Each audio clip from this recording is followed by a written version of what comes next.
जी अस्सलाम वालेकुम। कैसे हैं बेटा आप सब लोग? ठीक हैं। तो हमारा जो लेक्चर नंबर 7 है वो होगा लॉ ऑफ मास एक्शन के ऊपर। हम इसमें ये देखेंगे लॉ ऑफ मास एक्शन क्या चीज़ है। अब हमने पीछे एक चीज़ पढ़ी थी कि हमारे पास रिएक्टेंट्स रिएक्ट करके क्या बना रहे हैं, प्रोडक्ट बना रहे हैं। अब लॉ ऑफ मास एक्शन क्या कहता है? वो ये कहता है कि कोई भी सब्सटेंस अगर किसी से रिएक्ट करता है तो वो डायरेक्टली प्रोपोर्शनल होता है उसके एक्टिव मास के ऊपर। ठीक है। अब यहाँ पे एक टर्म हमारे पास आ रही है एक्टिव मास के ऊपर।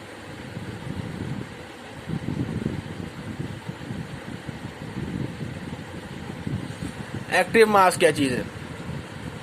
अब एक्टिव मास हमारे पास वो मास होता है जो at the beginning of reaction reactants के मौजूदा या टोटल मास होता है।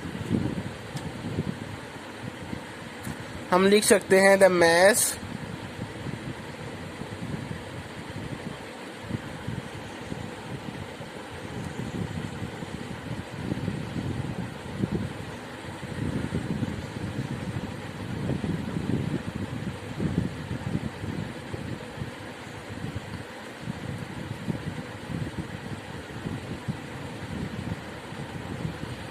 The mass of reactants at the start of reaction.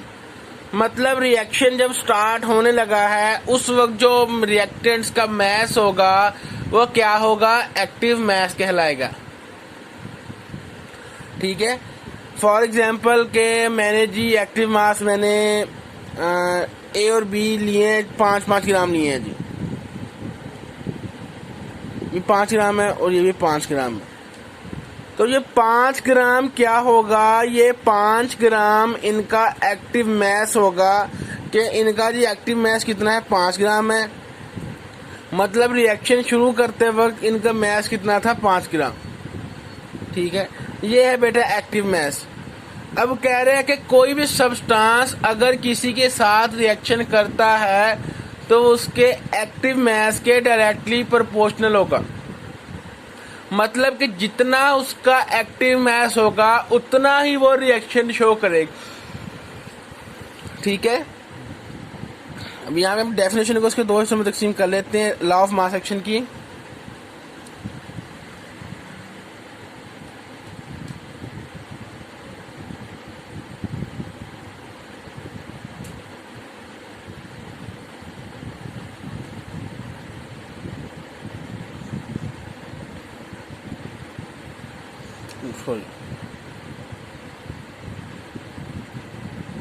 The rate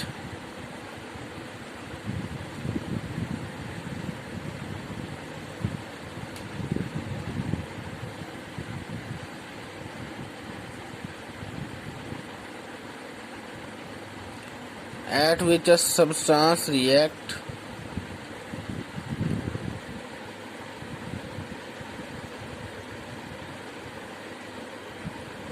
is directly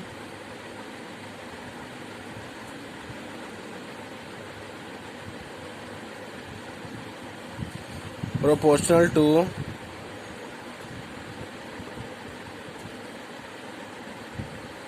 active mass.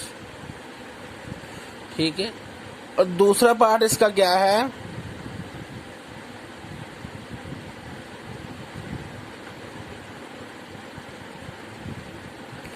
The rate of reaction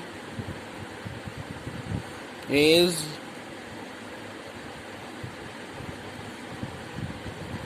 directly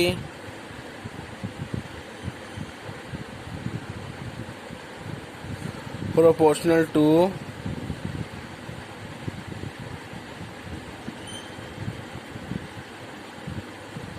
total mass of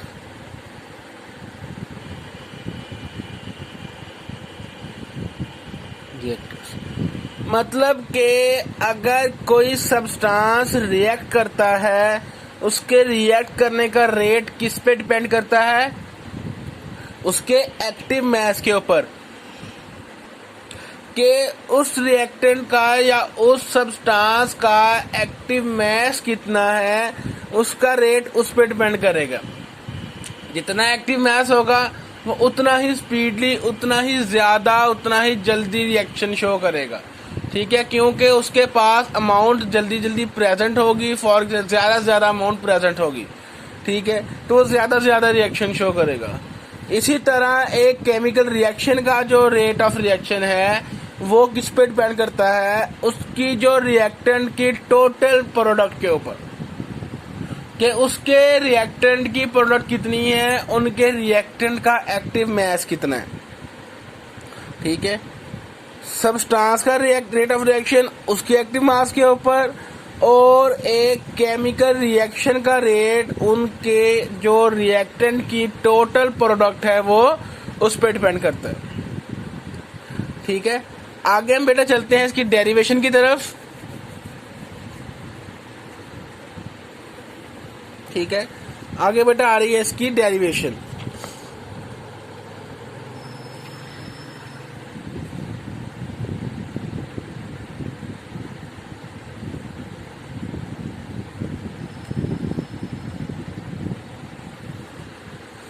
ठीक है, अब हमारे पास यहाँ पे दो रिएक्शंस होते हैं, एक होता है फॉरवर्ड रिएक्शन और एक होता है रिवर्स रिएक्शन। तो यहाँ पे हम सबसे पहले लिखेंगे according to law of mass action. हम इन सबको किन के अंदर रिप्रेजेंट करेंगे, स्क्वायर ब्रैकेट्स के अंदर।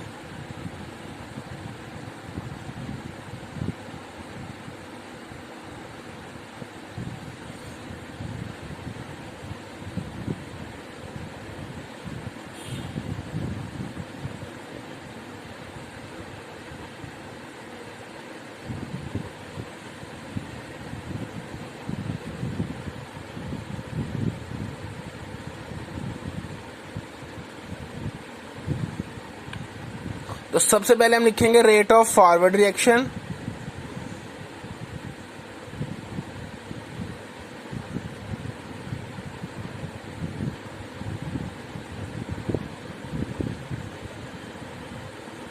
वो किसके इक्वल है हमारे पास यहाँ पे,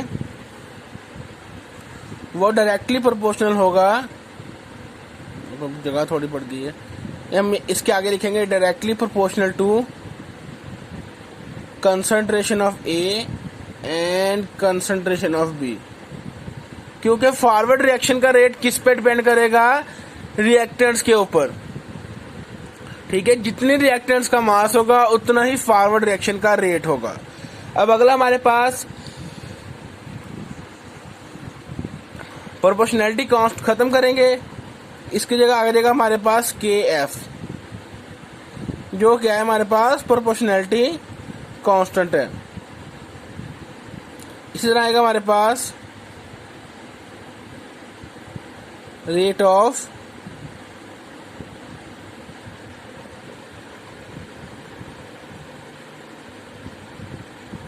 रिवर्स रिएक्शन, वो किसके डायरेक्टली प्रोपोर्शनल होगा, सी के एंड डी के। प्रोपोर्शनैलिटी कांस्टेंट खत्म हुआ, के आर सी एंड डी।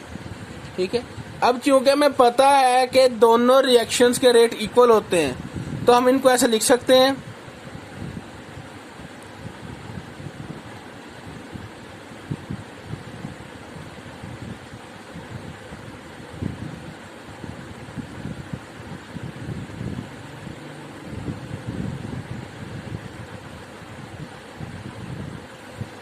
ठीक है।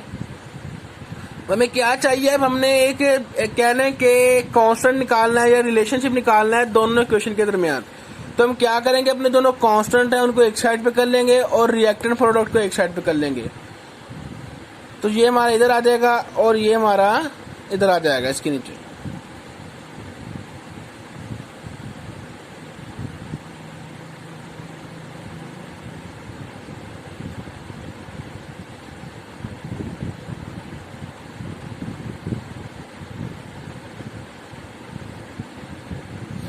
ठीक है।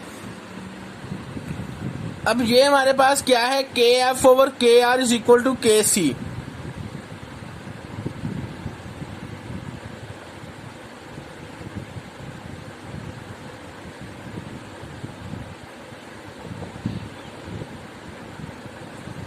अब के सी क्या है, के सी वो कांस्टेंट है या वो रिलेशनशिप है जो कि इन दोनों के रिलेशनशिप को एक्सप्लेन करता है।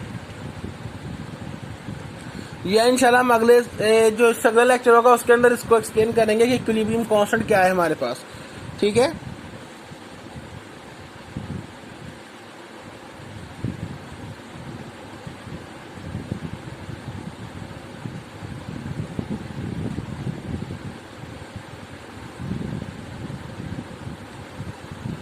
ठीक है, ये है जी हमारे पास लॉ ऑफ मास एक्शन। ठीक है, जिसमें उसने क्या एक्सप्लेन किया है, उसने ये बताया है कि किसी भी सब्सटेंस का रेट उसके एक्टिव मास पे डिपेंड करता है। ठीक है, कोई भी सब्सटेंस ले लें, चाहे हम केमिस्ट्री से हट के बात कर लें, अगर आप घर में कोई डिश बना रहे हैं, ठीक है, उसकी अमाउंट किस पे डिपेंड करेगी कि कितने से आप उसको स्टार्ट कर रहे हैं। आप घर में चावल बना रहे हैं या कोई भी सब्जी बना रहे हैं, कोई भी डिश बना रहे हैं, ठीक है, जितने ज्यादा आप अमाउंट उसकी लेंगे उतनी ही ज्यादा आपको उसकी प्रोडक्ट हासिल होगी। जितना आप रिएक्टेंट डालेंगे उतनी ही आपको एंड प्रोडक्ट हासिल होगी। ठीक है, और बेटा इससे बिल्कुल कह सकते हैं, इससे मिलता जुलता ही टॉपिक है हमारे पास कि derivation of the expression for equilibrium constant of general reaction. जो कुछ हम पढ़ चुके हैं सारा ही बिल्कुल सेम ऐसे इसी तरीके से आना है, बस डिफरेंस कहाँ पे आएगा, डिफरेंस आएगा यहाँ पे। जो स्मॉल लेटर साथ अटैच हो गए हैं, सॉरी,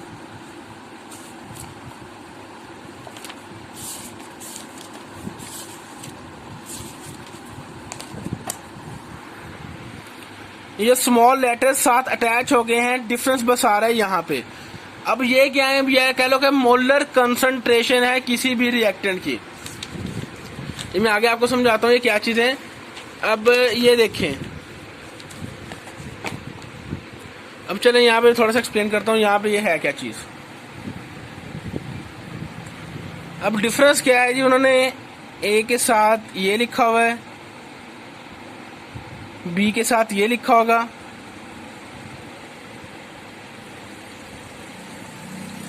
सी के साथ ये लिखा होगा और डी के साथ ये लिखा हुआ है। अब ये क्या है, ये मोलर कंसंट्रेशन है। अगर आपको याद हो कि हम इक्वेशन बैलेंस करने के लिए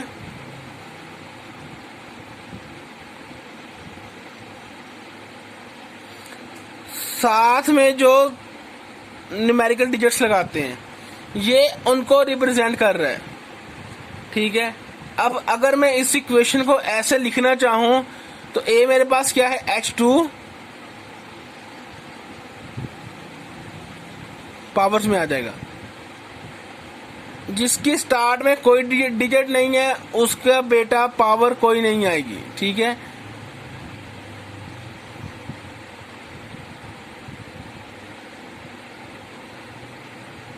इसकी पावर कितनी आ गई, 2 आ गई। ठीक है, अब सिर्फ और सिर्फ डिफरेंस यहां पे आके आ रहा है हमारे पास कि ये देखें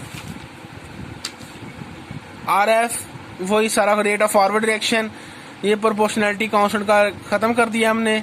ठीक है, उसकी जगह कांस्टेंट आ गया KF फॉरवर्ड रिएक्शन के लिए। ये सब्स्टिट्यूएंट सारे बिल्कुल बेटा वैसे के वैसे ही, जिस तरह डेरिवेशन हमने पिछले की है same as it is derivation ये वाले की है। बस डिफरेंस कहाँ पे, उन्होंने मोलर कंसंट्रेशन साथ में ऐड कर दी है, वो स्मॉल लेटर के साथ। ठीक है, तो उसको लेके आपने कंफ्यूज नहीं होना है, इसको आपने एक बार स्टडी कर लेना है। ठीक है बेटा, पूरे टॉपिक को अगर कोई भी कंफ्यूजन हो तो आप लोग मुझसे पूछ सकते हैं। ओके जी, अल्लाह हाफिज।